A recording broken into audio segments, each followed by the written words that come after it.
I don't ever slow up, no I don't take shit. I got no love for the fakeness. If you wanna play tough and wanna hate this, I'll always show up.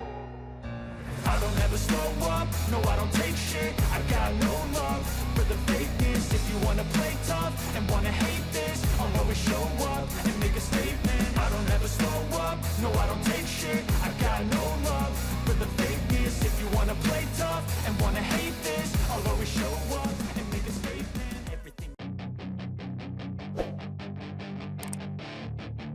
Pengamat MotoGP, Richard Jove, memberikan komentarnya terkait hasil signifikan yang diraih Honda semenjak kembalinya Marc Marquez pada sisa musim MotoGP 2022.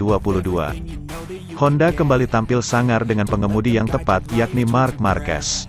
Marc Marquez mampu mengangkat performa Honda yang terpuruk hampir sepanjang musim. Setelah kembali yang tak memuaskan di Aragon, Marquez berhasil membalasnya pada 3 balapan berikutnya dengan penampilan impresifnya. The Baby Alien tak pernah ketinggalan mengakhiri balapan di posisi 5 besar. Raihan podium kedua pada MotoGP Australia menegaskan spesialnya Marquez menunggangi kuda besi RC213V.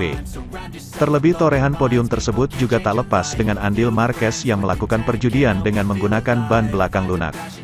Jove merasa kesangaran Honda dalam 3 balapan terakhir hanyalah tertolong seorang Marquez.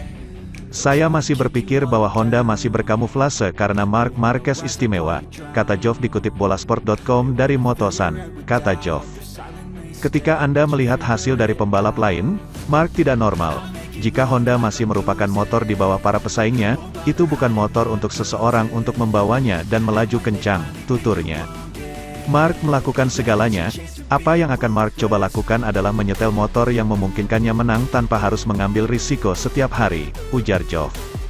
Manajer Repsol Honda, Alberto Puig, bahkan mengakui timnya belum bisa memberikan servis terbaik kepada Marquez melalui motor yang mumpuni pada musim ini.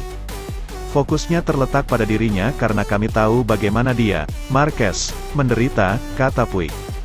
Kami tidak memiliki apapun selain rasa hormat dan kekaguman atas upaya yang dilakukannya untuk kembali ke kondisi ini dan tampil di level ini. Itulah kenapa kami akan terus bekerja untuk masa depan, untuk menghadirkan motor terbaik dan membawa gelar juara kembali ke Honda.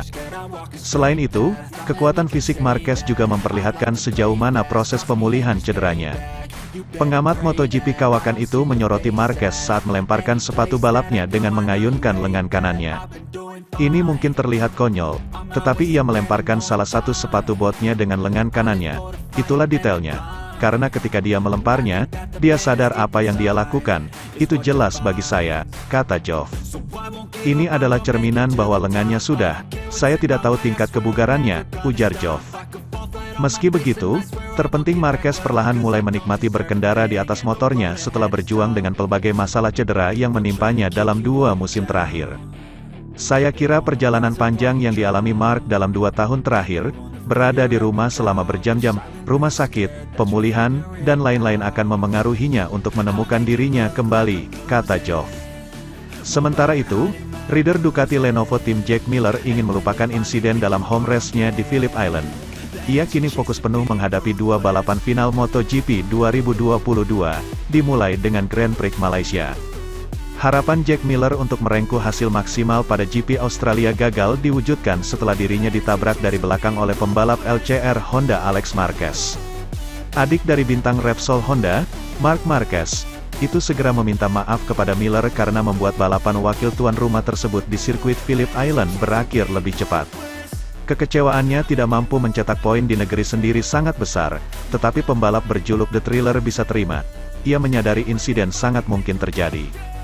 Tak ada banyak waktu bagi Miller menyesali akhir buruk di Australia, karena akhir pekan ini musim bakal berlanjut dengan GP Malaysia di sirkuit internasional Sepang, 21-23 Oktober.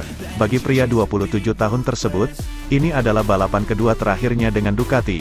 Seperti diketahui, mulai MotoGP 2023, The Thriller akan memperkuat tim pabrikan KTM, sebagai rekan anyar Brad Binder.